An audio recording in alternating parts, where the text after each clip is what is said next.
Chapter 1. The Cliff Where Hearts Whisper. The air at the edge of the cliff was sharp and salty, carrying the cries of seagulls and the rhythmic hum of waves far below. Amelia had never ventured this far into the small coastal town of Havenbridge, though she'd been renting a cottage on its outskirts for months.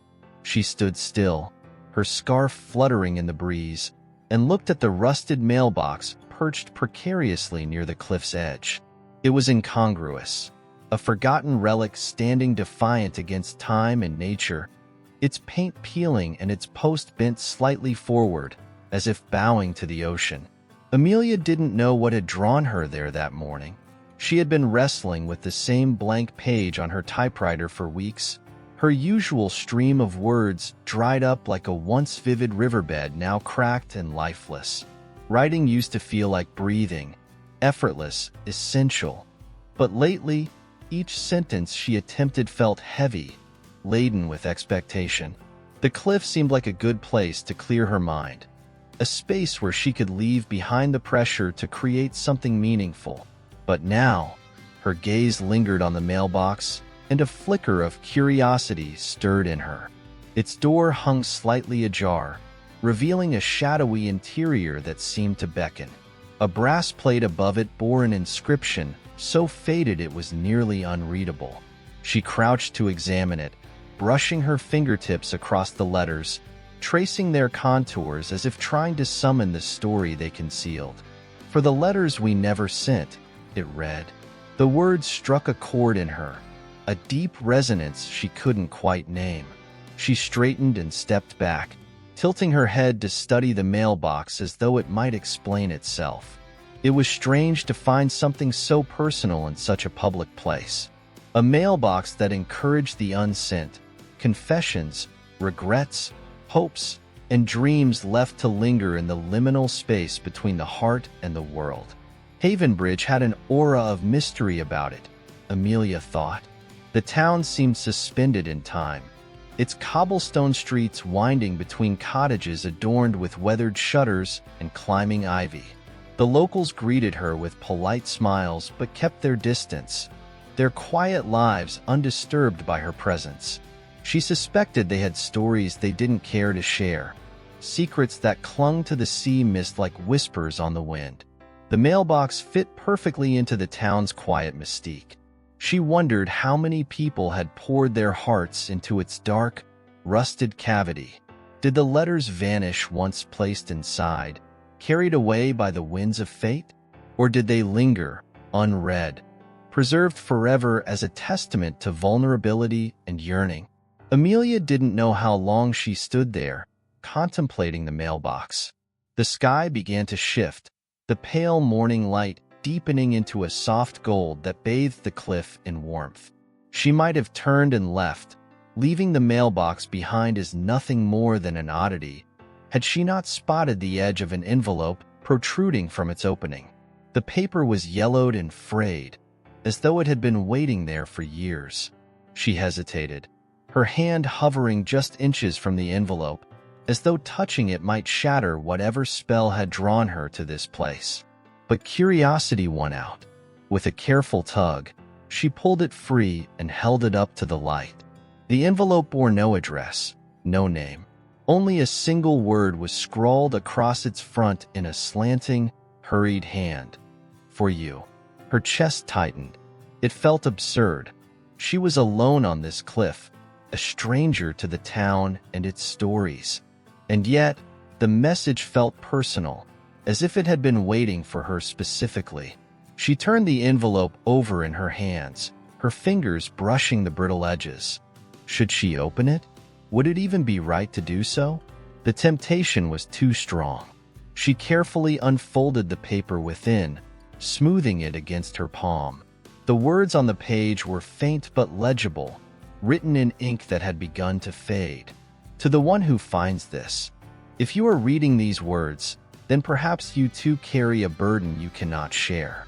I leave my story here, not to unburden myself, but to remind you that even the heaviest truths need not be borne alone. Let the ocean keep my secret now, and may it give you courage to face your own. Amelia's breath caught as she read the lines again, the words washing over her like the tide lapping at the shore. It was not a love letter, not in the traditional sense, but it spoke of a love that endured, the love of unspoken truths, of bravery, of letting go. She folded the paper and slipped it back into the envelope, her hands trembling. Suddenly, she felt less alone. The blank page awaiting her at the cottage no longer seemed insurmountable. There were stories here, waiting to be told. As she walked back toward the town, her footsteps light against the worn path, Amelia glanced over her shoulder at the mailbox one last time. It stood resolute against the backdrop of the sea, its door swinging gently in the wind. She wondered what other secrets it held, what other whispers had been left to drift between the sky and the waves. Unbeknownst to her, Daniel had seen her from a distance, standing at the cliff's edge. He had come to the mailbox for his own reasons, reasons he hadn't yet confronted. Watching her walk away, he felt a curious sense of connection, as though the woman and the rusted box were part of the same unspoken story. And so, the cliff became a meeting place of sorts, not for words exchanged, but for lives quietly intertwined by the whispers of the past. Chapter 2. Ink on the Wind. The wind over Haven Bridge carried 1,000 secrets, a ceaseless whisper that wove its way through the town's narrow streets and across the endless expanse of ocean. Daniel often found solace in that sound, a symphony of nature that drowned out the silence of his own home. He had moved to Haven Bridge 5 years earlier, searching for peace after a loss that had hollowed out his life like a storm tearing through a quiet valley. The small, unassuming town had offered him that peace, or at least the illusion of it. Daniel's routine was as predictable as the tides. Each morning, he rose early to watch the sun crest the horizon, its light spilling like molten gold over the rooftops. He spent his days at the local library, poring over historical documents, piecing together fragments of the past in an effort to distract himself from his own. The nights were quieter, filled with the sound of waves and the occasional creak of the old house he had inherited from an aunt he barely remembered. The house was comfortable enough, with its uneven floorboards and faded wallpaper, but it lacked warmth. It was a place to exist, not to live. He rarely ventured beyond the town's limits, preferring the safety of familiarity to the uncertainty of discovery. That was, until the day he found himself drawn to the cliffside mailbox. The mailbox had always been there, as far as Daniel could remember, a fixture of the landscape as constant as the sea. But like so many things in Haven Bridge, it had faded into the background, a detail unnoticed until it became unavoidable. That morning, he had wandered to the cliff on a whim, his steps guided less by intention and more by the restless pull of the ocean. The air was brisk, carrying with it the faint scent of salt and the distant cry of gulls. As Daniel approached the edge of the cliff, his gaze fell on the mailbox, its rusted frame glinting in the morning light. It seemed almost alive, its door creaking softly in the wind, as though it were breathing. He had heard stories about the mailbox from the townsfolk, tales passed down through generations. They said it had once been a place where people left unsent letters, words they could not say aloud or send into the world. Some called it a confession box, others a wishing well for the heart. Daniel had dismissed these stories as little more than folklore, charming but inconsequential. Yet, standing before the mailbox now, he felt the weight of its history pressing down on him. The door hung slightly open, revealing a shadowy interior that seemed to hum with possibility. Daniel hesitated, his hand brushing the rough edge of the metal. The mailbox was empty, its contents long gone, save for a few remnants of paper clinging to the corners. Still, he couldn't shake the feeling that it was waiting for something, or someone. For reasons he could not explain, Daniel reached into his coat pocket and withdrew a small notebook. It was worn, the leather cover scuffed from years of use. He carried it everywhere, filling its pages with sketches, observations, and fragments of thought he was too afraid to voice. Turning to a blank page, he began to write, the pen moving almost of its own accord. To the one who will never read this, I am haunted by the things I didn't say, by the words I left unspoken and the moments I let slip away. I write this not to be heard, but to remember what it feels like to speak, even if only to the wind. He stopped, the pen hovering over the page as though unsure of where to go next. For a moment, he considered tearing out the page, crumpling it into nothingness. But something about the mailbox made him pause. He folded the page carefully, tucking it into a spare envelope he found in the back of the notebook. Placing the envelope inside the mailbox, Daniel stepped back, his heart pounding in a way he hadn't felt in years. It was absurd, he thought, to feel anything about an empty gesture. The letter would go nowhere, read by no one. And yet, as he walked away, he felt lighter, as though the weight he carried had lessened, even if only slightly. He did not notice the faint figure in the distance, standing on the far side of the cliff. Amelia had returned to the mailbox, her curiosity not yet sated. She watched as Daniel walked away, her gaze drawn to the way he seemed to blend into the landscape, a man shaped by loss and solitude. Amelia waited until he was out of sight before approaching the mailbox, her heart fluttering with a mixture of anticipation and guilt.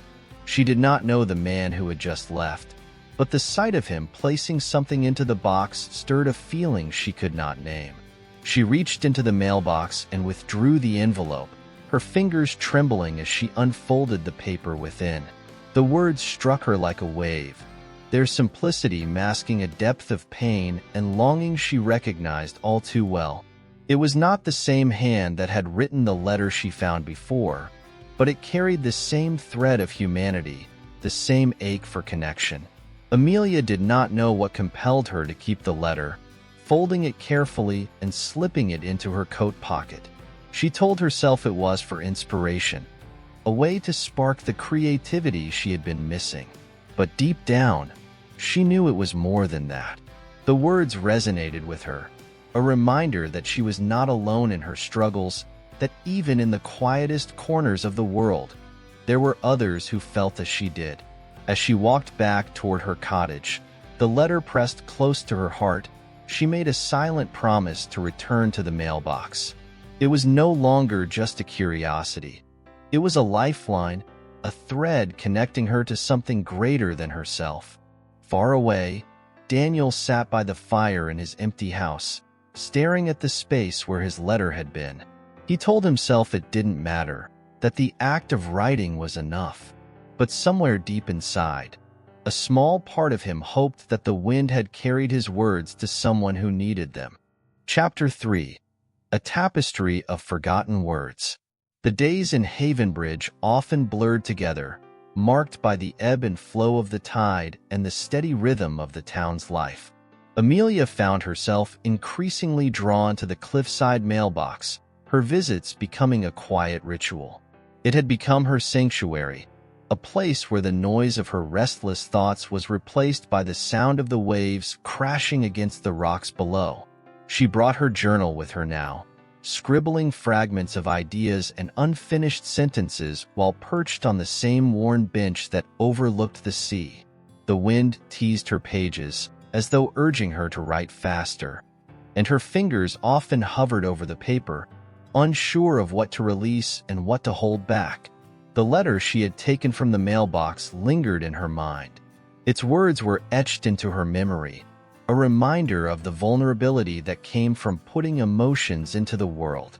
She had read it again that morning, her hands trembling as she unfolded the paper, the words as raw and resonant as the first time she'd seen them. Who had written it? What had compelled them to pour their soul into the mailbox? Amelia began to wonder if the writer, whoever they were, might return. She felt a pang of guilt at the thought. She had taken something that wasn't meant for her, a piece of someone else's heart laid bare. But there was also a flicker of hope, a yearning to understand the person behind the words. On the third morning after she first saw him, she spotted the same man again, standing at the cliff's edge. From her place behind a cluster of shrubs, she watched as he approached the mailbox, his movements deliberate but unhurried. He reached into his coat pocket, withdrawing another envelope, and placed it carefully inside. For a moment, he lingered, his hand resting against the rusted metal, as though reluctant to let go. Then, without a backward glance, he turned and walked away, disappearing into the winding path that led back to the town. Amelia's heart raced. She waited until she was certain he was gone before stepping out from her hiding place, her boots crunching softly against the gravel.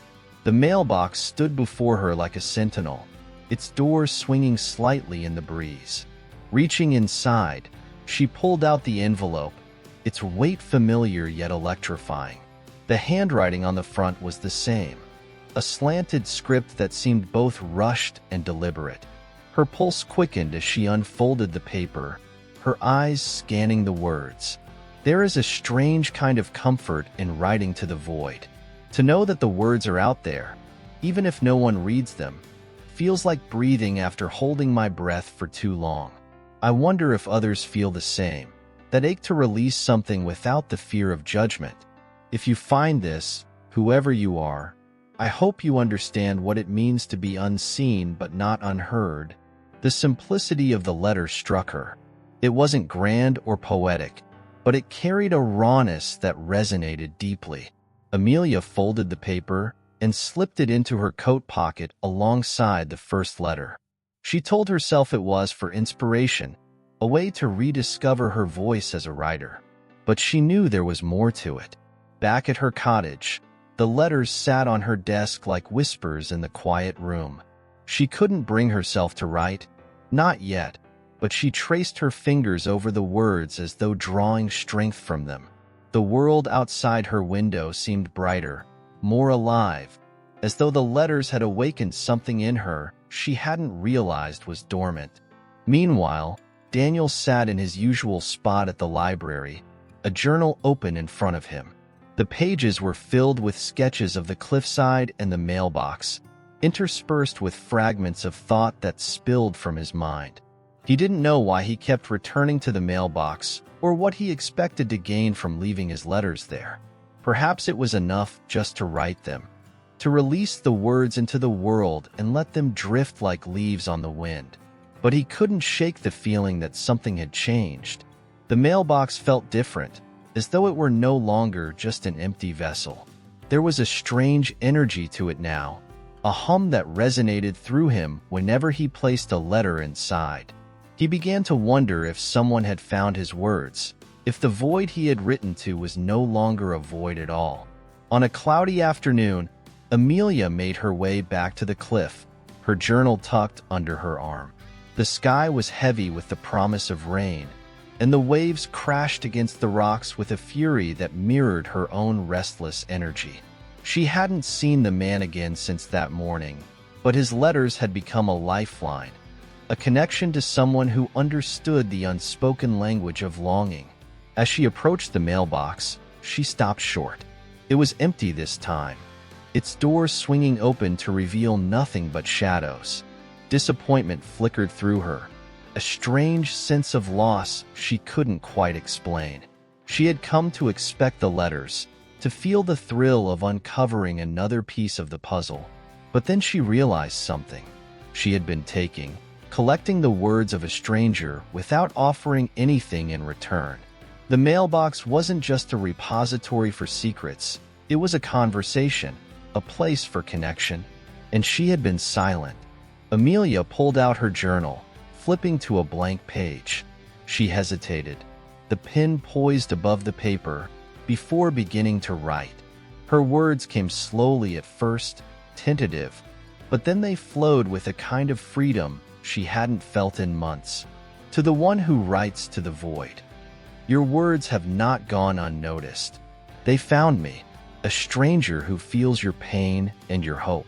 I don't know who you are, but I am grateful for your honesty, for the courage it takes to share something so raw.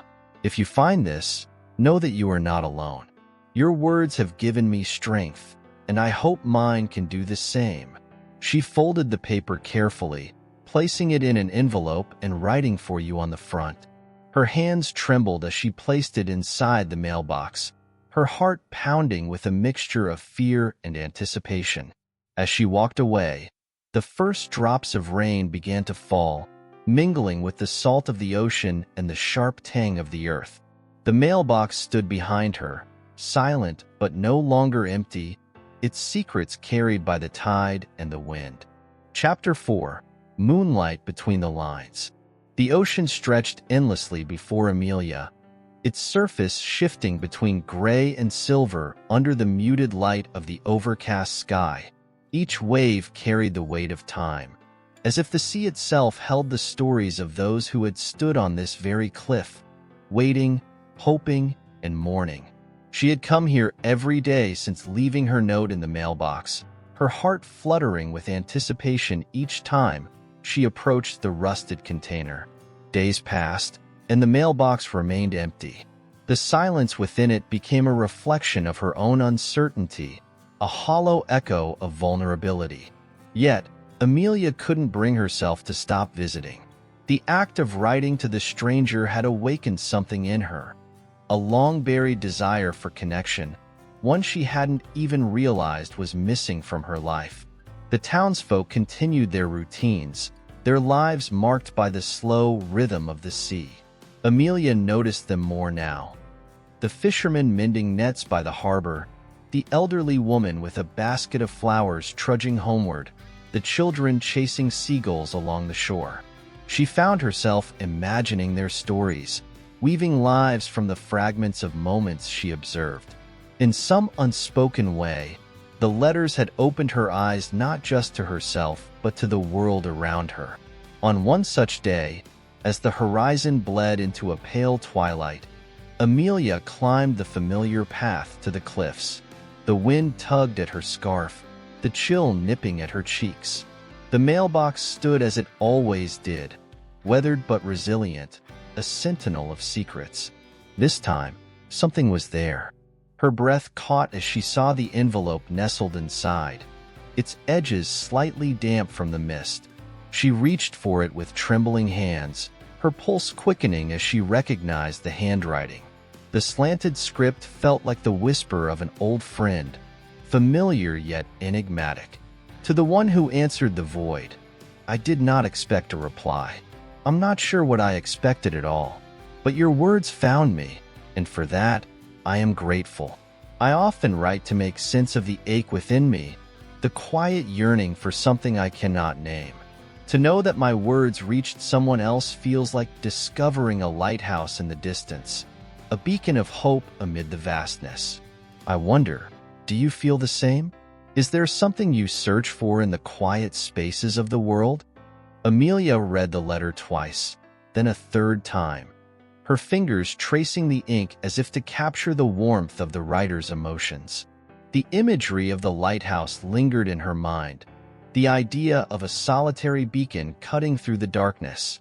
It mirrored her own feelings, the isolation of being lost at sea, and the tentative light that now seemed to guide her.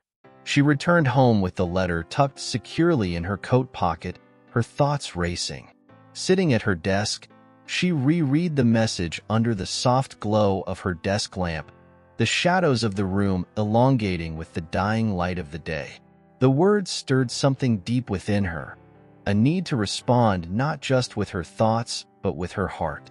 Amelia spent hours drafting her reply, discarding page after page of half-formed sentences and incomplete ideas. It wasn't until the early hours of the morning, when the world outside her window was wrapped in darkness, that the right words finally came to her. To the lighthouse in the void, I, too, have searched for meaning in the quiet spaces. For years, I have carried the weight of dreams left unfulfilled, of words unspoken and stories untold.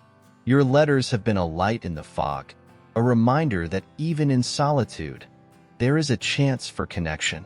I don't know who you are, but I feel as though I understand a part of you. Perhaps that is enough for now. Thank you for sharing your light." She sealed the letter with care, her hands steady despite the exhaustion that clung to her. The next morning, Amelia placed the envelope in the mailbox, the act feeling more intimate with each passing exchange. She lingered for a moment, her gaze fixed on the horizon where the sun began to rise, casting a golden glow over the restless waves. Unbeknownst to her, Daniel had also been at the cliffs that morning, watching from a distance as she deposited her reply. He had woken early, restless after spending the night sketching. His drawings had taken a new shape, no longer just the cliffs and the mailbox, but the silhouette of a woman, her form etched against the backdrop of the sea. He stayed hidden, his heart conflicted as he observed her. A part of him longed to reveal himself, to close the gap between them, but another part hesitated. The anonymity of their exchange gave him a freedom he hadn't felt in years. He feared breaking that delicate balance, disrupting the fragile connection they had begun to build. The mailbox became their silent intermediary, a vessel for words unspoken but deeply felt. Days turned into weeks, and their letters grew longer, more intimate. They wrote of dreams and fears, of memories that lingered like ghosts and hopes that burned like stars. Neither of them mentioned their names or the specifics of their lives, yet they felt as though they knew each other more deeply than anyone else ever had. One evening, as the sun dipped below the horizon and the sky turned a deep shade of indigo, Amelia found herself walking toward the lighthouse that stood at the far edge of the cliffs. She hadn't been there since she was a child, when the keeper had still tended the beacon, its light a steady pulse against the darkness. Now, the lighthouse was abandoned, its windows broken and its paint peeling, but it still stood tall against the encroaching night. She climbed the winding path that led to the top, her footsteps echoing against the stone walls. When she reached the summit, she looked out over the sea, her breath catching at the sight. The world stretched out before her, vast and infinite, the waves glittering under the faint light of the moon. For a moment, she felt as though she were part of something greater, connected not just to the stranger who had written to her, but to the universe itself. As she stood there, her mind returned to the letters, to the quiet intimacy they had built through their words. She wondered if he, too, had ever stood here, looking out over the same sea, feeling the same pull of something unknown. Below, the tide carried their secrets out to the horizon, the lighthouse a silent witness to the unspoken connection growing between two souls, carried by the currents of the sea and the whispers of their hearts. Chapter 5. The Ocean's Secret Song. The sea had grown restless as autumn deepened. Waves crashed against the jagged cliffs, their thunderous symphony echoing through the quiet town. The air was heavy with the salt of the ocean, mingled with the crisp chill that signaled winter's approach. To Amelia, the change in the tides mirrored the turmoil within her. Days had passed since she sent her last letter, each moment stretching interminably. The mailbox on the cliff, once a beacon of anticipation, now felt like a test of patience. She had begun to weave her days around her visits to it, her steps light with hope as she climbed the familiar path. But each time, she was met with silence, a silence that grew louder with every passing moment. In the solitude of her cottage, Amelia kept busy with her sketches.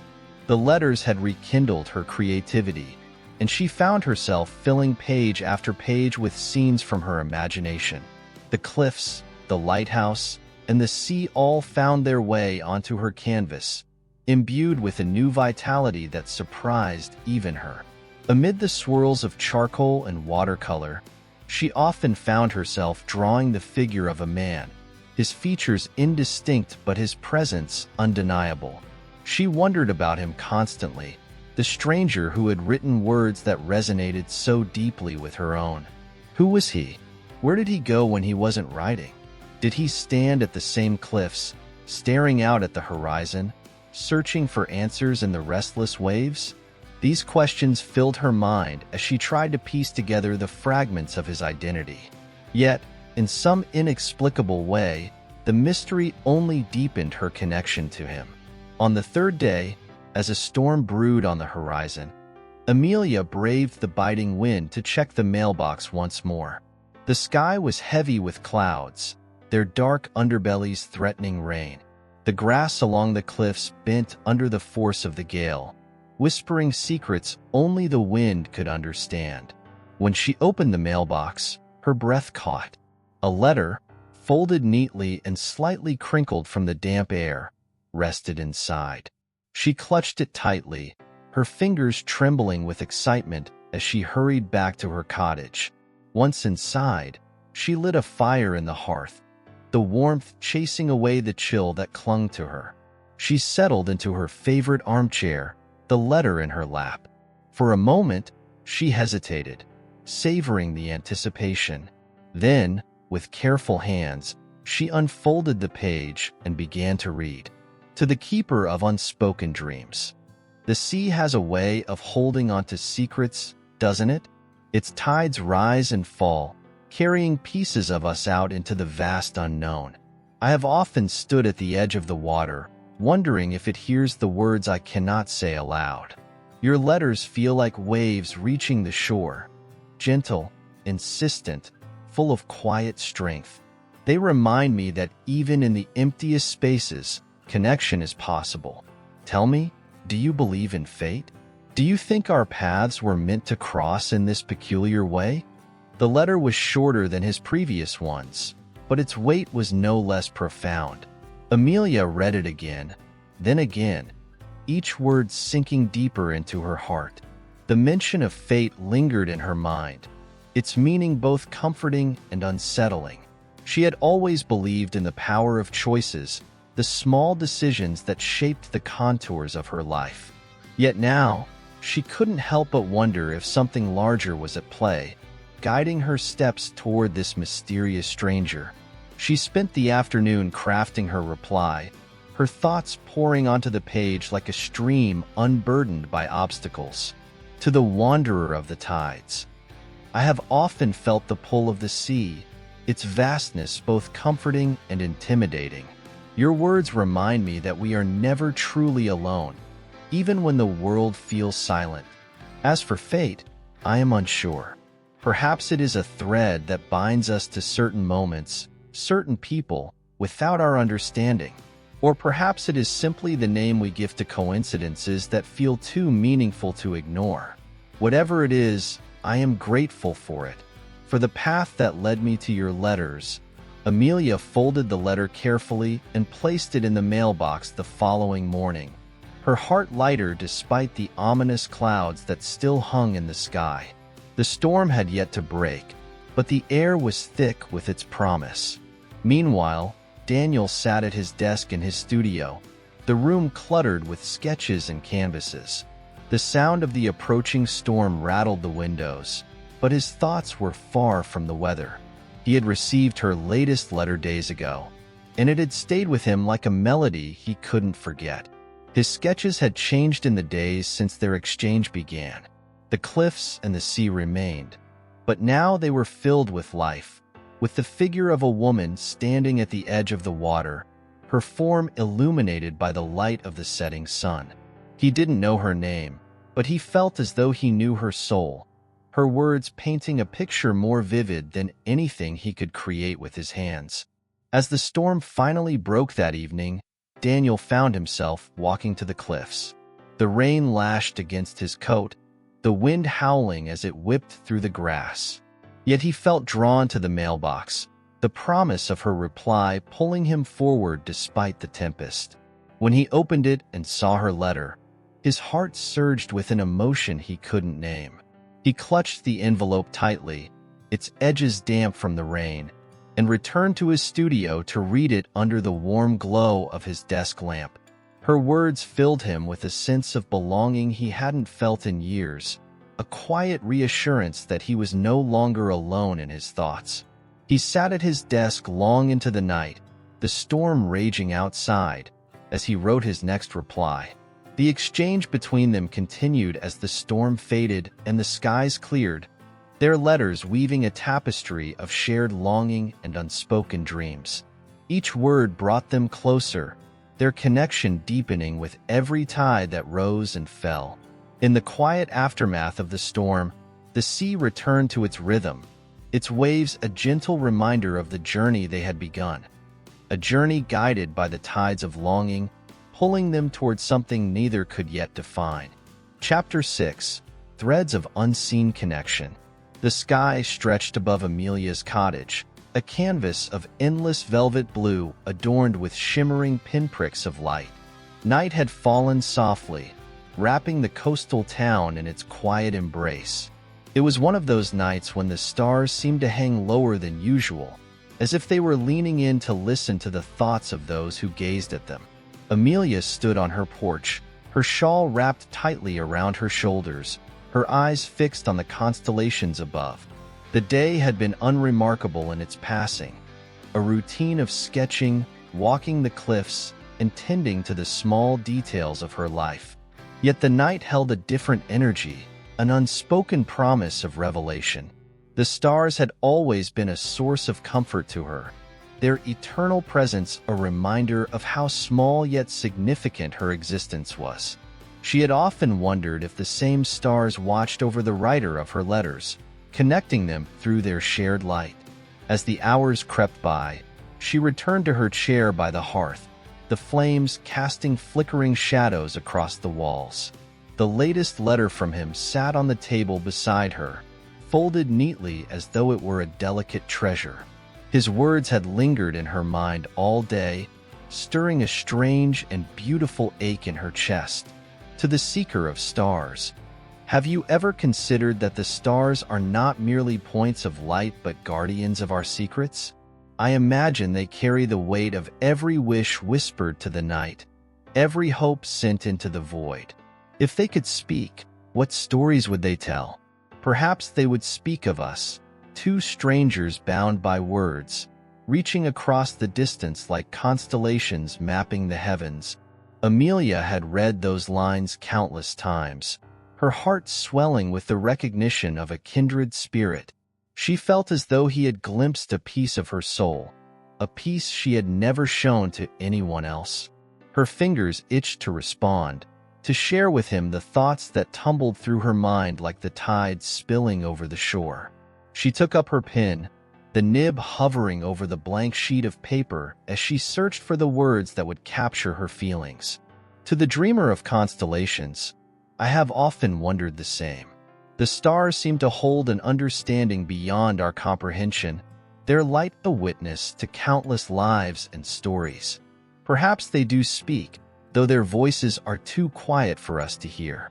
Your words feel like starlight, soft, steady, and full of meaning. They remind me that even in the vastness of this world, connection is possible and loneliness is not infinite. She wrote slowly, each word chosen with care, her thoughts flowing like the gentle rhythm of the waves. When the letter was complete, she folded it and placed it in an envelope, her heart lighter for having shared her thoughts. The next morning, the sky was pale with dawn as Amelia made her way to the mailbox. The grass was damp with dew, and the air was filled with the distant cries of seagulls. She placed the letter inside, her fingers lingering on the cold metal for a moment before she let the lid fall shut. Miles away, Daniel sat in his studio, his eyes fixed on a blank canvas. The room was quiet save for the faint sound of the sea outside his window. He had been restless all night, his mind consumed by thoughts of the woman whose words had become his lifeline. He didn't know her name or her face, yet he felt her presence as surely as he felt the ocean breeze on his skin. His art had taken on a new dimension since their correspondence began. He painted with a fervor he hadn't felt in years, his brush capturing the light of the stars, the depth of the sea, and the intangible beauty of a soul reaching for another. Each stroke was a reflection of the connection he felt, a connection that defied logic and reason. When he retrieved her latest letter, his hands trembled slightly as he unfolded the paper. Her words spilled out like a melody, each line resonating with a truth he couldn't ignore.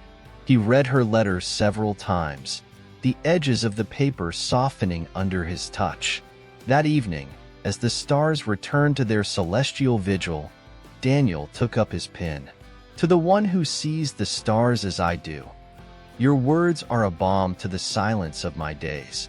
I have often thought of the stars as a mirror, reflecting back the hopes and fears we dare not speak aloud.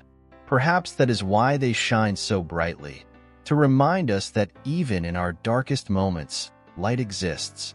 Your letters are that light for me, illuminating a path I had thought long lost.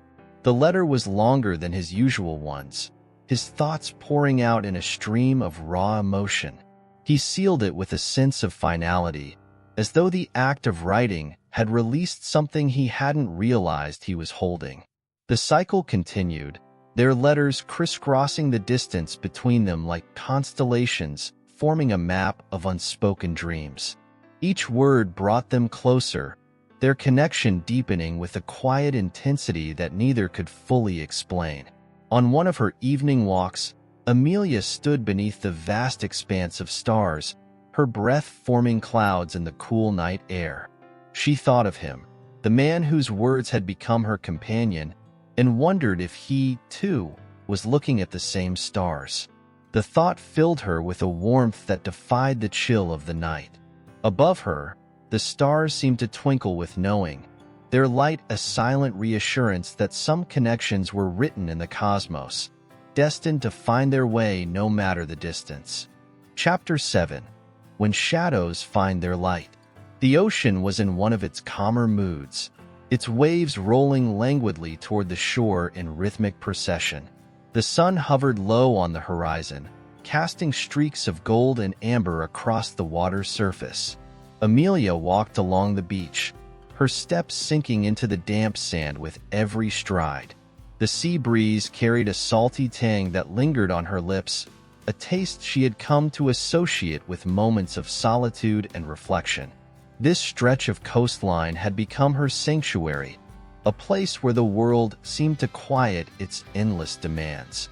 The sound of the waves was like a heartbeat, steady and eternal, grounding her in the present while letting her mind drift to far-off places. Today, her thoughts revolved around the latest letter she had received from Daniel. His words lingered in her mind, their meaning deepening with each rereading. To the keeper of the tides. The ocean has always seemed to me a mirror of the human soul, vast, unpredictable, and profoundly beautiful. It carries both storms and serenity, its depths hiding treasures and secrets alike.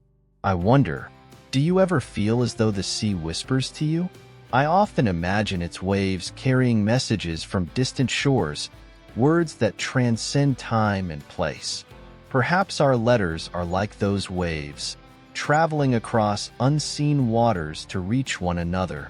Amelia had read the letter late the previous night, the glow of the hearth casting flickering light across the page. His words had stirred something within her, a resonance she couldn't quite explain. As she gazed out at the waves now, she found herself listening for the whispers he had written about.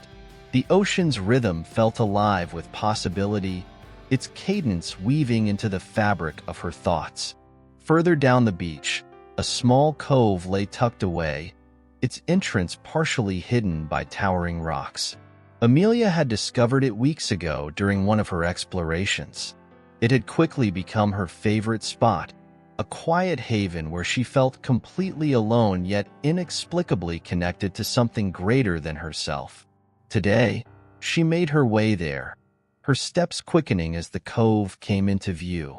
The tide was low, revealing smooth stones and patches of seaweed scattered across the sand. A pool of clear water shimmered in the center, reflecting the sky in its surface.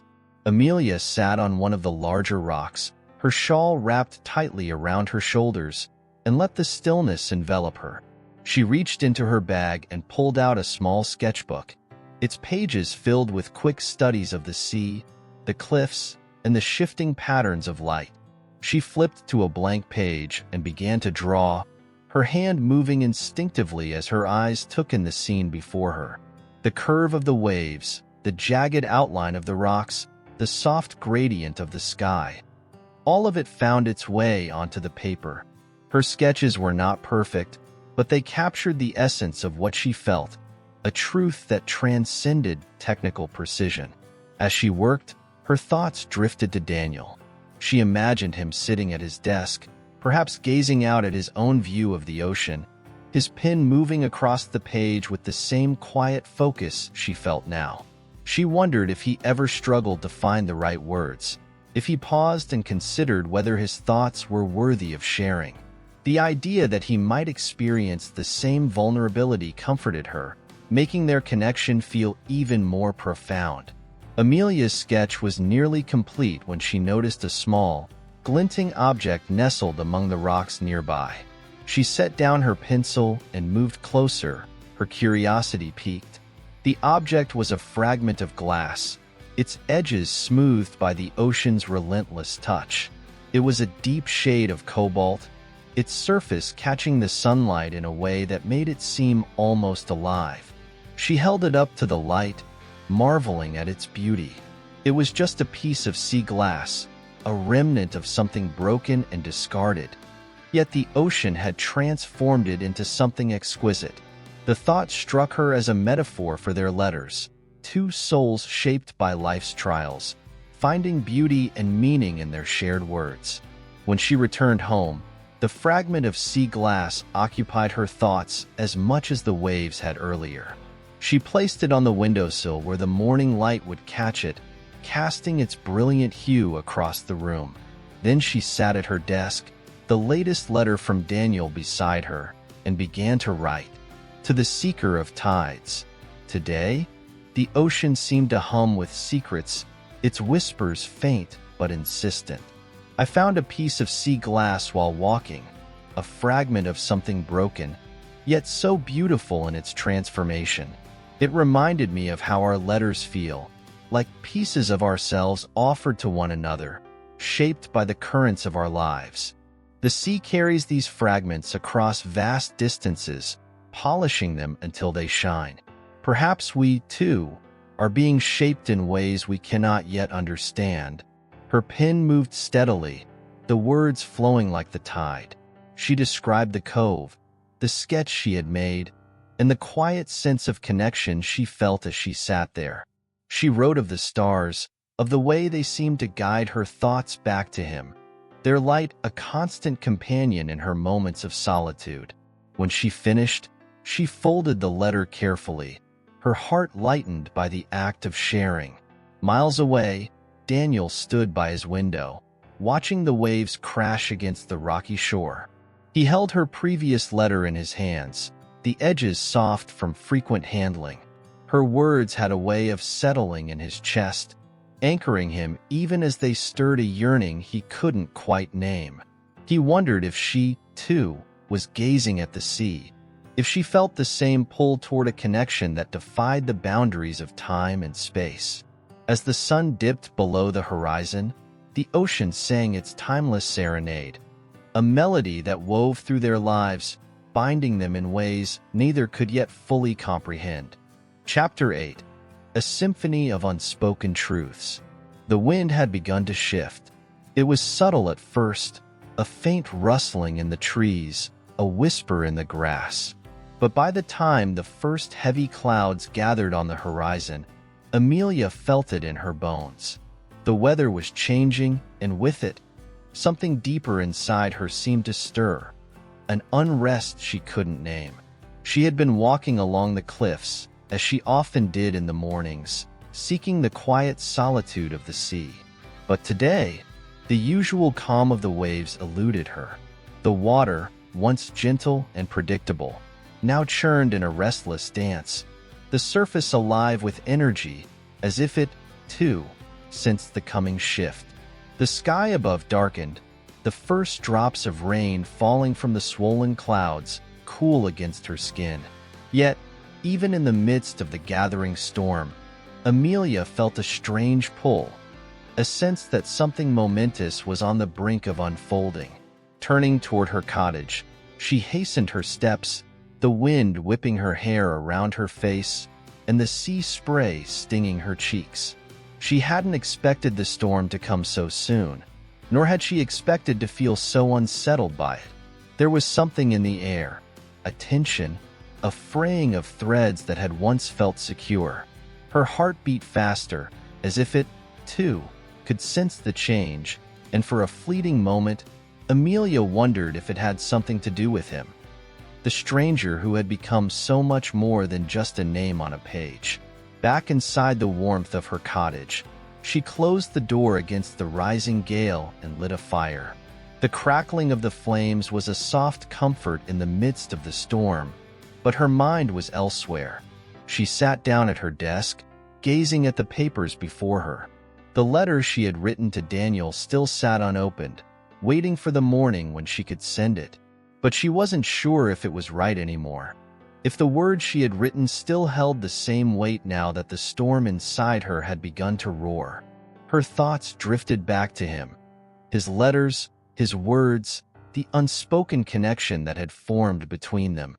The way he had spoken of fate, of the tide, of secrets carried on the wind. She had always believed that time and space could distance people, could place barriers between them. But his words had cut through the miles, reaching her heart in a way she hadn't thought possible. And now, as the storm raged outside, it felt as though the distance between them was not measured in miles, but in something more elusive, something tied to the very fabric of their souls. She rose from her chair, her gaze drifting to the window, where the rain lashed against the glass. The landscape outside had changed, the once familiar cliffs now shadowed by the growing tempest. It was as if the world itself had shifted, and with it, her sense of certainty. Amelia's thoughts were interrupted by the sound of the wind howling through the cracks in the walls. The storm was reaching its peak, the wind now so fierce that it rattled the windows and shook the doorframe. She had lived through many storms here, had weathered their fury in the comfort of her little cottage, but tonight felt different. It felt as though the very air was alive with anticipation, as though everything was on the edge of something profound. The letters, her connection with Daniel, the restless sea, all of these things had started to blend into something greater, something beyond the boundaries of the world she had known. She sat down again, the flickering light of the fire casting long shadows across the room, and took the letter she had written earlier into her hands. She reread the words she had written to him, her heart aching with each line. To the one who speaks of fate, I find myself caught between the tides, torn by the winds of change that have blown through my life. The sea is unpredictable, its mood shifting with the slightest breeze, and I wonder if we, too, are like the ocean, swayed by forces beyond our understanding. But perhaps it is in the unknown that we find the greatest truths, in the spaces between the waves, where the light of the stars shines through. She hesitated for a moment, unsure if these words were still true, unsure if they would still make sense once the storm had passed, once the clouds had cleared and the sky returned to its calm. But in the end, she decided it didn't matter. The letter was a reflection of where she was, of the confusion and the longing she felt, of the way he had come to occupy a place in her thoughts that no one else ever had. Without another thought, she sealed the letter and placed it in the envelope. It would wait for the morning, when the storm had passed and the world felt steadier. She wasn't sure what she expected when he read her words. Perhaps he would understand. Perhaps he, too, felt the same swelling tide within himself. Or perhaps it would simply be another letter, another expression of a connection that existed only in writing. The storm outside continued to rage, the wind shrieking as it tore through the trees. Inside, the fire burned bright, casting a soft glow across the room. Amelia stood and moved to the window, her gaze lifting to the dark sky. The stars were hidden beneath layers of cloud, and the world below seemed to disappear beneath the weight of the storm. For a moment, everything felt suspended, as though the storm was holding her in place, forcing her to confront the quiet storm that had begun to stir inside her. Her fingers lightly pressed against the cool glass, and she closed her eyes, imagining Daniel standing on his own shore, gazing at the same storm. She imagined him, too, caught in the turmoil of unspoken thoughts, his heart pounding with the same unanswered questions that swirled in her chest. The storm would pass, she knew that. It always did. And when it did, she would be left with the remnants of this moment. The feeling of longing, the ache of connection, and the sense that something was shifting, moving beneath the surface, just out of reach. But for now, all she could do was wait. Her thoughts carried on the winds of the storm, like the letters she sent and the words that would never be fully spoken. Somehow, she knew that when the storm finally calmed, her world would be changed. Chapter 9. Stars Written in the Sand. The morning after the storm was still. The air, heavy with moisture, hung in the stillness, a delicate silence that seemed to breathe with the world. Amelia awoke before the first light of dawn had broken through the clouds, the distant sound of the waves muffled by the thick fog that hung over the coast. The storm had passed in the night, leaving behind a landscape transformed, a world washed clean, its edges softened by the rain and wind. The sky was a pale gray, the sun hidden behind layers of cloud, but there was an undeniable sense of renewal in the air. Amelia stood by the window, her fingers lightly tracing the cool glass as she looked out at the sea. The waves, no longer frenzied, rolled steadily in, the rhythm of the water a stark contrast to the wild energy of the night before. The horizon, where the ocean met the sky, was blurred by mist, the edges of the world uncertain and elusive. It was as if everything had shifted, as if the storm had stripped away the barriers between the known and the unknown.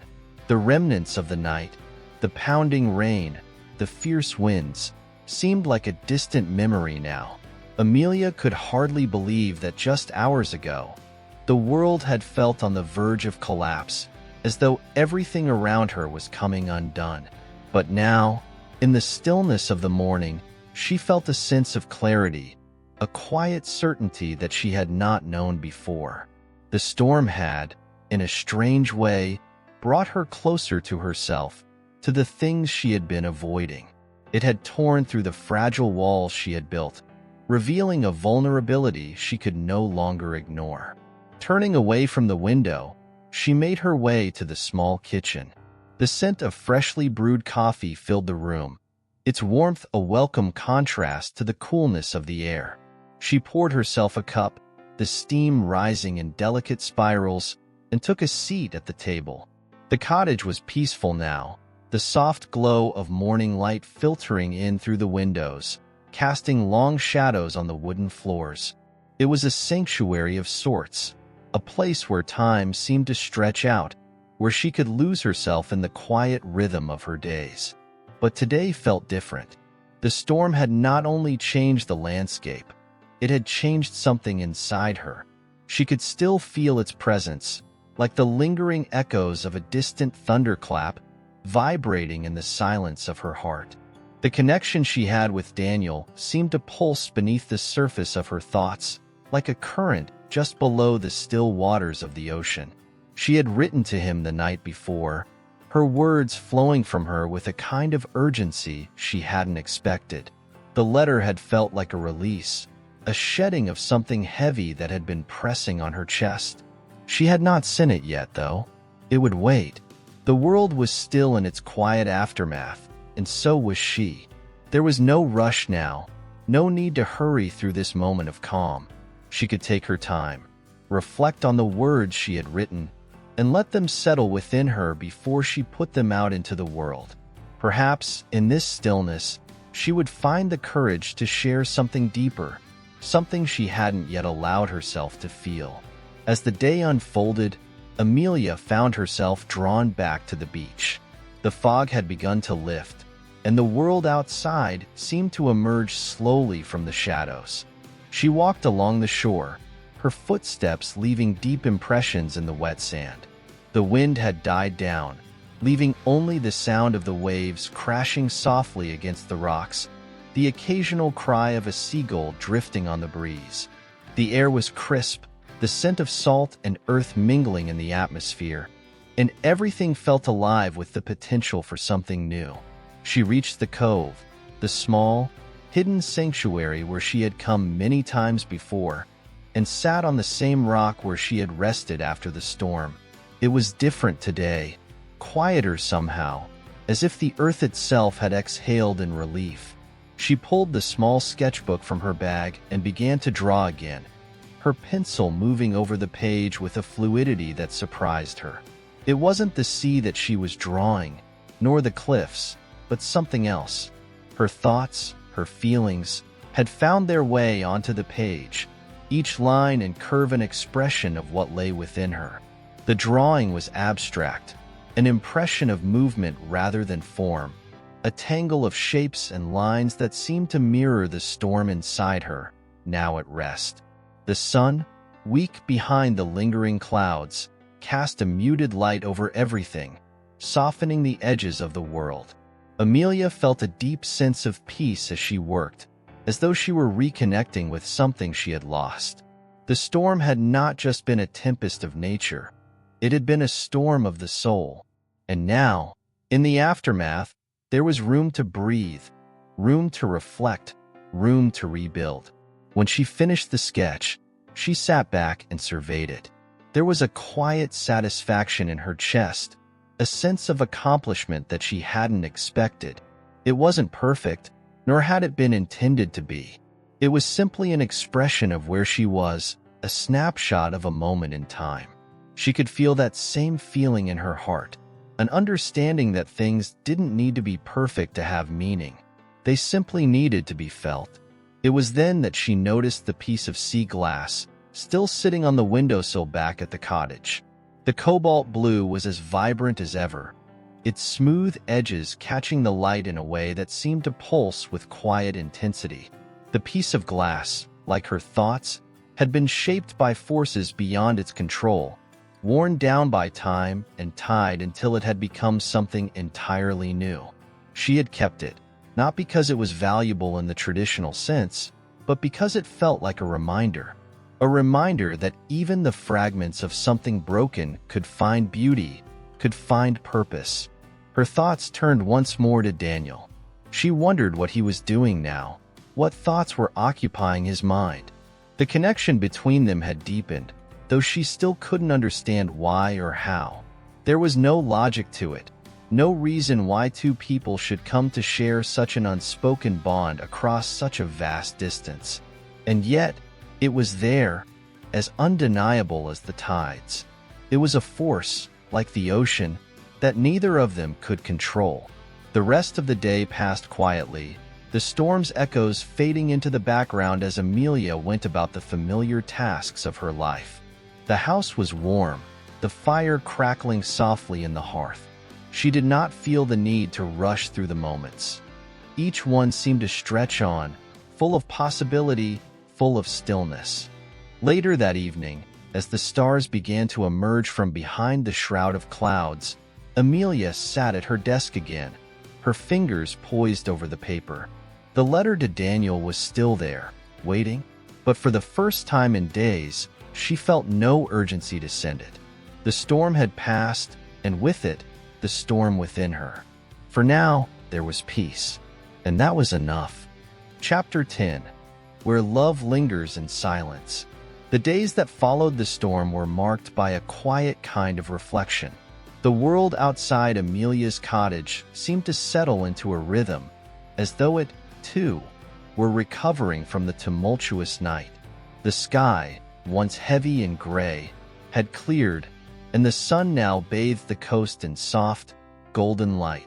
But despite the serene exterior of the world, Amelia's heart carried a weight, subtle but constant, a a sensation that she couldn't shake. She had not sent the letter. It remained on her desk, nestled between other papers, unfinished sketches, fragments of thoughts. But it never seemed the right time to place it in an envelope. In the stillness of the days that followed, Amelia had found herself caught between the pull of her thoughts and the pull of the world around her. There was a part of her that longed to speak her truth, to release the words she had written with such intensity.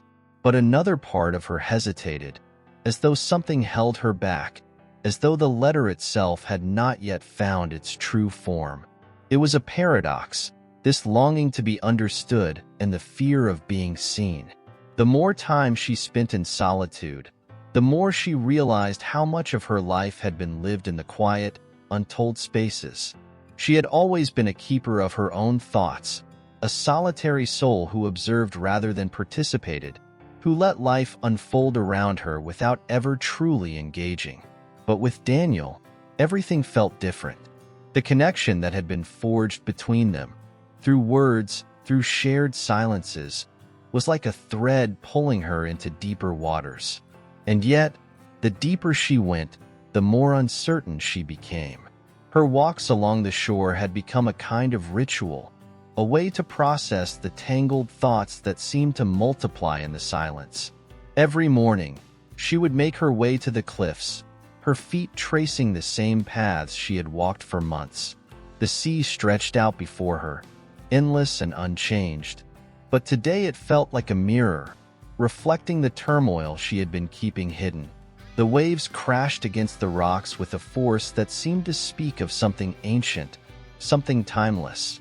It was the same sound she had heard all her life, yet today it felt new, as if the ocean, too, was urging her to speak, to release what had been held inside for far too long. As she stood at the edge of the cliffs, the wind tugging at her hair, she felt a deep sense of longing. It was as if she could hear Daniel's words, the ones he had written to her, echoing in the spaces between her thoughts. The storm had passed, but the calm that followed had not brought the clarity she had hoped for. Instead, it had left her with more questions than answers, with a sense of unspoken words hanging in the air, like an unfinished song. She turned away from the sea and began her walk back to the cottage, the soft crunch of the gravel beneath her feet the only sound that accompanied her. The world around her felt distant, as though she were floating just above it, unable to fully immerse herself in the beauty of the day. The letter still sat on her desk, untouched, and she could feel its presence like a weight pressing on her chest. It was as if the words she had written to Daniel had taken on a life of their own, pulling her in one direction while her heart pulled her in another. She longed to send it, to release the tension that had built up in her, but something inside her was holding back. At the cottage, she went inside and moved to the window, gazing out at the vast expanse of the sea. The sky had cleared, but there was a lingering heaviness, a sense that the world was holding its breath. She let her fingers rest against the cool glass, feeling the pulse of the world outside, the subtle vibrations that seemed to carry with them both promise and fear. It was then that she heard it, the faintest rustle of paper, a soft whisper that seemed to come from nowhere. Amelia turned toward her desk, her eyes falling on the letter. It was as though the words on the page were calling to her, urging her to make a choice, to stop delaying the inevitable. She had written to Daniel, had poured herself into the letter, and now it was time to release it into the world. But she hesitated. What would it mean once she sent it? What would it change between them? She had spent so many years alone, so many years keeping her thoughts to herself, that the idea of sharing so much with another person was both liberating and terrifying. The words she had written were honest, raw in their vulnerability, and the thought of someone else reading them, especially Daniel, made her heart beat faster. What if he didn't understand? What if he read between the lines and found something in her letter that wasn't there? What if he saw something in her that she had never shown anyone before? The quiet in the room seemed to stretch on, the moments between her thoughts growing longer. She could feel her pulse quicken, her breath catching in her throat. The letter was waiting for her, the words frozen in time. She was caught between the past, the solitude she had always known, and the future. A future where someone else might see her, might understand her in a way no one ever had before. Amelia walked to the desk and picked up the letter, her fingers trembling slightly as she held it in her hands. The words she had written felt both familiar and foreign, as though they had been written by someone else. She had poured her heart into the letter, yet now, in this quiet moment, it felt like a piece of herself that she had left behind. The letter had become more than just a message. It had become a symbol, a bridge between her and Daniel, between the life she had lived in isolation and the life she might have with someone else. She stood there for a long time, simply holding the letter, weighing its significance. She could feel the weight of the unspoken words, those that had been left out, those that had never made it onto the page. And it occurred to her then that perhaps the most important words were not the ones she had written, but the ones she had yet to speak, the ones that lingered between them, unspoken but understood. In the end, Amelia did not send the letter that day. She placed it back on her desk, beside the window where the light from the setting sun slowly bathed the room in warmth. There was no rush, no need to hurry. The letter would wait, just as she would wait, until the moment felt right. The world outside seemed to settle into a quiet rhythm, the sea continuing its endless dance, and for the first time in a long while, Amelia felt as though she was no longer alone in her thoughts. The letter, like the ocean, would wait for its time. And when that time came, when the words finally found their way into the world, she would be ready. But for now, she would hold on to them, and in doing so, hold on to something else, something deeper, something beyond words, something that, like the tides, was always there, even when it could not be seen. Chapter 11. The pages we never turned. The weeks seemed to slip by unnoticed, as time often does when one is lost in the quiet moments of life. Amelia found herself entrenched in the rhythms of her days, walking along the beach, working on her sketches, reading the books that had always comforted her in solitude. The storm had passed, the fog had lifted, and yet something inside her still felt unsettled, as though there was a part of her waiting for something she could not define. Each morning, she rose early, drawn to the shoreline by an almost magnetic pull. The ocean had become a part of her, its vastness both soothing and daunting, offering her a space to think, to breathe. She no longer questioned the reasons she came to the cliffs every day. It had simply become a necessary act, an instinct. There was peace to be found in the rhythmic pounding of the waves, and yet there was something else in the air that she couldn't ignore. A sense of anticipation, a feeling that the world was on the cusp of something. She couldn't tell if it was the sea speaking to her or something deeper, something that stirred within her own chest, but the feeling never quite left. She had not sent the letter.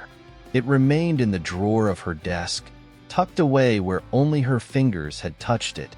It felt like an artifact now, a relic of a time when she was consumed with the need to pour her thoughts onto paper. But the urgency had faded, leaving her with a quiet resignation. She wasn't sure what she was waiting for, but she knew, in her gut, that there was something more, something she had yet to discover. The truth was, Amelia had begun to wonder if Daniel felt the same pull, the same quiet longing. She had written to him, but she had never sent the letter. She had allowed her thoughts to stay contained within the pages, unsure if the release of those words would change anything between them. Her feelings, too, remained unspoken, even as they began to grow. They had formed a bond through their letters, a connection that felt at once both distant and intimate, but the silence between them was beginning to feel like an ever-expanding space. She didn't know why, but she felt an increasing sense of being on the verge of something, a threshold she couldn't cross alone. It was a quiet evening when the first signs of change appeared. Amelia had been walking along the beach, her thoughts wandering between the waves and the thoughts she had locked away inside herself. The wind was cool against her face, the sky streaked with the fading colors of the setting sun. The day was slipping into night, and Amelia felt the soft weight of the evening settling around her, the world dimming as though preparing for sleep. It was then that she saw him, a figure on the distant edge of the shore, walking toward her. Her heart skipped a beat, though she couldn't explain why. There was no mistaking it.